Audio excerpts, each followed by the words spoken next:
లోకము నన్ను ఆకర్షింపగా, అల్లరితనము నా చుట్టూ చేరగా, ఓటమి నా బ్రతుకును ఏలన చేయగా, నీ కృపతో నన్ను బలపరచితివే. ఇంతగా నన్ను హెచ్చించుటకు ఏ పాటి వాడను యేసయ్యా. ఇంతగా నన్ను హెచ్చించుటకు ఏ పాటి వాడను యేసయ్యా.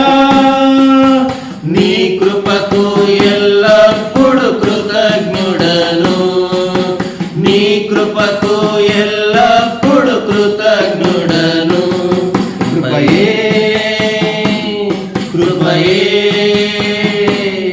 నేనేమయ్యున్నానో నీ కృపయే, కృపయే కృపయే